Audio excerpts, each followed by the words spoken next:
नमस्कार दोस्तों, आज हो गई है 7 सितंबर। आज की जो बड़ी खबरें, मुख्य समाचार सामने निकल के आ रहे हैं, आप सभी के लिए लेकर आए हैं। इसी वीडियो में सभी बड़ी खबरें दोस्तों जानेंगे।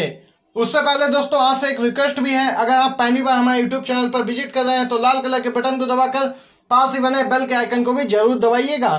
और वहीं दोस्तों वीडियो के अंत तक हमारे साथ बने रहिए, क्योंकि सभी महत्वपूर्ण खबरें आप लोगों के लिए जानना बहुत ही जरूरी है। तो दोस्तों पहली बड़ी खबर से शुरुआत करते हैं। अर्थव्यवस्था पर राहुल गांधी का एक और वीडियो, बोले जीएसटी का मतलब आर्थिक सर्वनाश। जीडीपी में गिरावट के पीछे का बड़ा कारण बताया है राहुल गांधी ने। आपको दोस्तों बताते चलें, राहुल गांधी ने अर्थव्यवस्था के मुद्दे पर एक और वीडियो जारी कर केंद्र की मोदी सरकार पर निशाना साधा है। उन्होंने वीडियो शेयर करते हुए लिखा, जीडीपी में ऐतिहासिक गिरावट का एक और बड़ा कारण है मोदी सरकार का गब्बर सिंह टैक्स। इससे बहुत कुछ बर्बाद हुआ है, जैसे लाखों छोटे व्यापार, करोड़ों नौकरियां और युवाओं का भविष्य, राज्य की आर्थिक स्थिति। जीएसटी का मतलब आर्थिक सर्वनाश। उन्होंने वीडियो जारी कर कहा कि असंगठित अर्थव्यवस्था पर दूसरा बड़ा आक्रमण जीएसटी है। उन्होंने कहा कि जीएसटी यूपीए का आइडिया था, एक टैक्स, कम से कम टैक्स, साधारण और सरल टैक्स। एनडीए का जीएसटी बिल्कुल ही अलग है, 4 अलग अलग टैक्स, 28% तक टैक्स और बड़ा कॉम्प्लिकेटेड, समझने को बहुत मुश्किल टैक्स। यहाँ पर दोस्तों देख सकते हैं, कांग्रेस नेता राहुल गांधी ने जीएसटी और अर्थव्यवस्था को लेकर मोदी सरकार पर एक बार फिर निशाना साधा है। दोस्तों अगर आप लोग भी राहुल गांधी की इन तमाम बातों से सहमत हैं तो अभी वीडियो लाइक करके अपनी सहमति जरूर दर्ज करवाइए। इसी के साथ एक और बड़ी खबर दोस्तों आपको बताते चले। उठी है मांग, पूर्व प्रधानमंत्री मनमोहन सिंह को मिले भारत रत्न। जी हाँ दोस्तों, 271 मिलियन लोगों को दिलाई है गरीबी से निजात। पूरी खबर जानते हैं, क्या कुछ है पूरा मामला। वरिष्ठ पत्रकार सागरिका घोष ने पूर्व प्रधानमंत्री मनमोहन सिंह को भारत रत्न देने की मांग की है।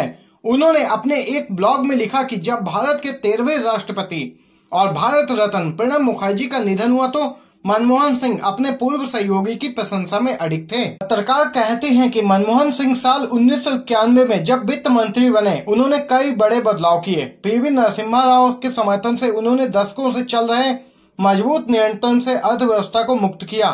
2006 से 2016 के बीच 271 मिलियन यानी कि 27.1 करोड़ लोगों को गरीबी रेखा से ऊपर उठाया।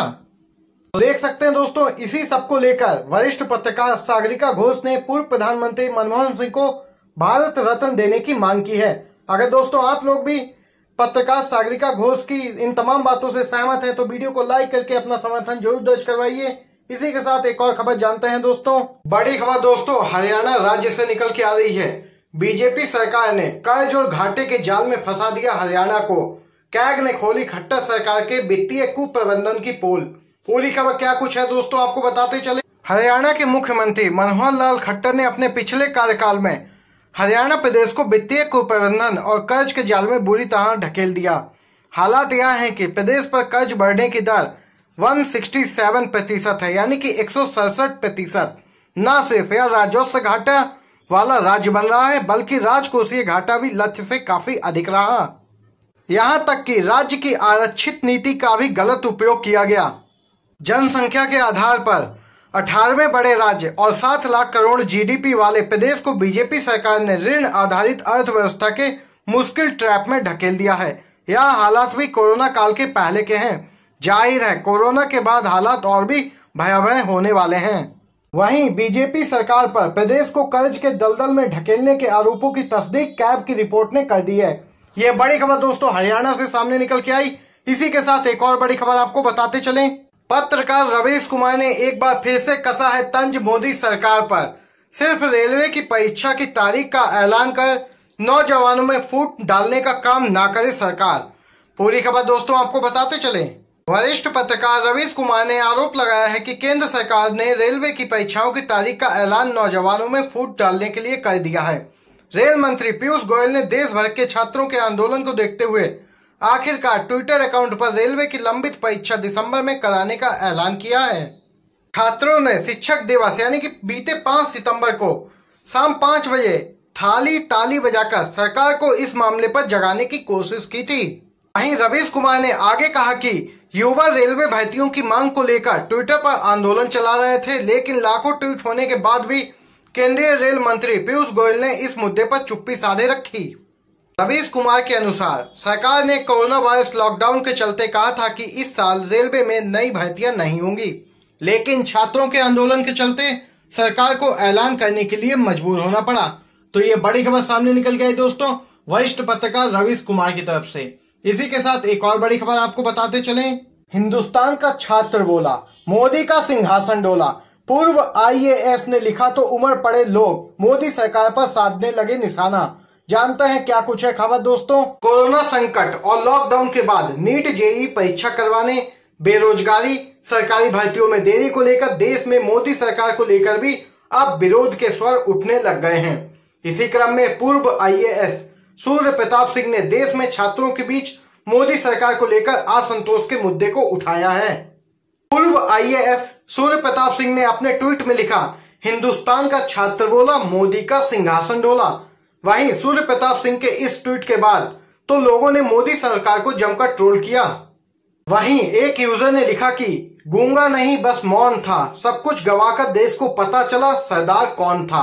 वहीं एक अन्य यूजर ने लिखा कि अब आ गया है वक्त, पहन लो चप्पल उठा लो झोला, अब देश का युवा बोलेंगे बहुत हो गया जुमलों का झूठा खेला।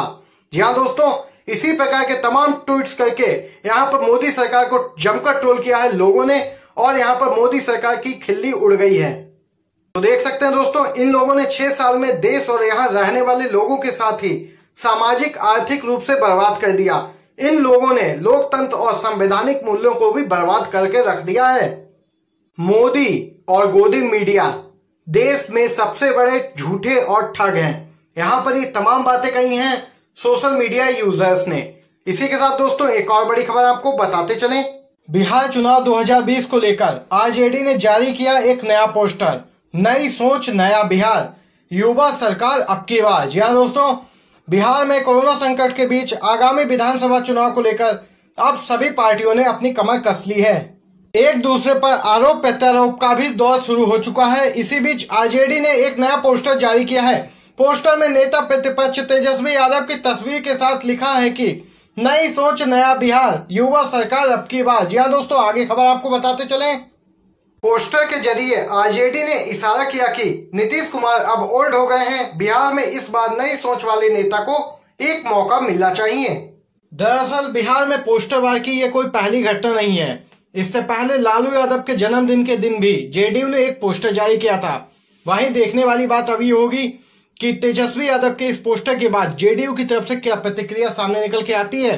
और वहीं एक बार फिर से बिहार की सियासत में पोस्टरबाजी की एंट्री हो चुकी है।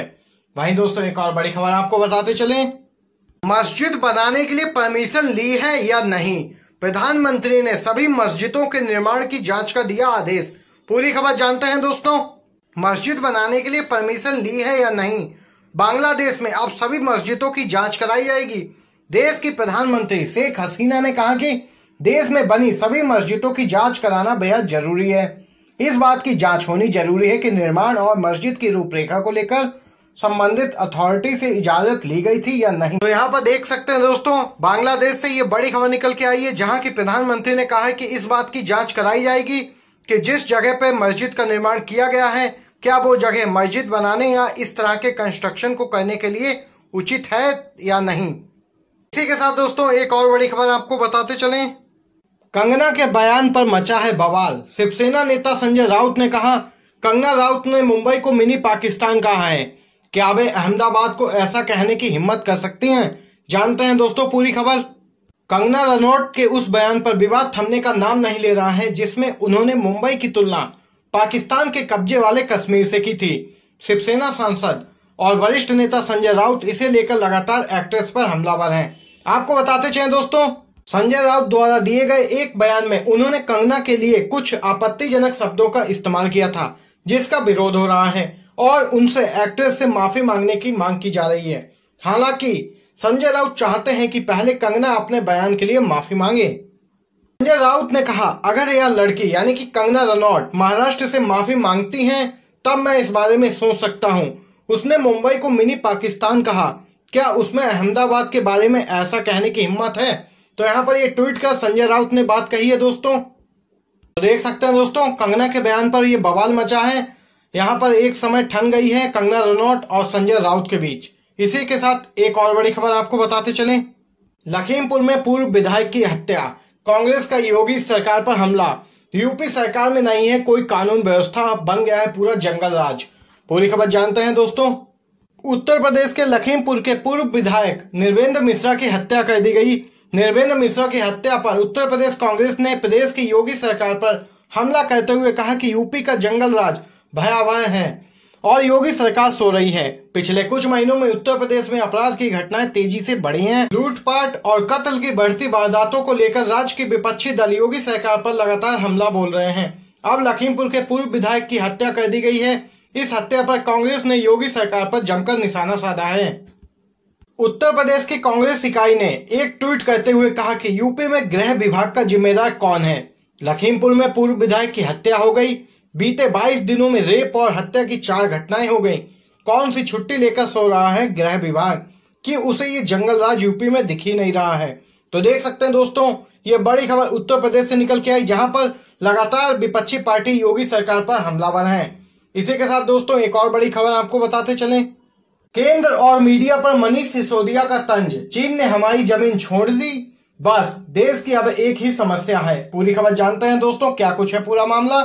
देश में मौजूदा हालातों को लेकर मनीष सिसोदिया ने केंद्र और गोदी मीडिया पर निशाना साधा है। मनीष सिसोदिया ने सुशांत केस में केंद्र सरकार और गोदी मीडिया के रवैये को सवाल उठाते हुए कहा कि चीन ने हमारी जमीन छोड़ दी है, इकोनॉमी 5 ट्रिलियन हो चुकी है, करोड़ों लोगों को नौकरियां भी मिल चुकी हैं, किसान और व्यापारी सब मुनाफे में हैं, स्वच्छ भारत और डिजिटल स्किल इंडिया सफल हो चुके हैं। सिर्फ देश में एक ही मुसीबत है कि रिया का पूरा खानदान अब तक गिरफ्तार नहीं हुआ है। उन्होंने कहा कि केंद्र और मीडिया 24 घंटे इसके लिए मेहनत कर रही है। मनीष सिसोदिया ने केंद्र सरकार और गोदी मीडिया पर निशाना साधते हुए संकेतों में कहा है कि देश की बड़ी समस्याओं के मुकाबले सुशांत मामले को ज्यादा तवज्जो दी जा रही है। यहाँ पर दोस्तों आज की तमाम बेहद बड़ी खबरें सामने निकल के आई थी, जो आप तक पहुंचाई हैं। इन खबरों पे आपकी जो भी राय हो दोस्तों, आप लोग कमेंट बॉक्स में कमेंट करके जरूर बता सकते हैं। वहीं वीडियो पसंद आया हो लाइक कीजिएगा और ज्यादा से ज्यादा वीडियो को अपने सभी दोस्तों तक जरूर पहुंचाइए। वीडियो देखने के लिए आप सभी का बहुत बहुत धन्यवाद दोस्तों।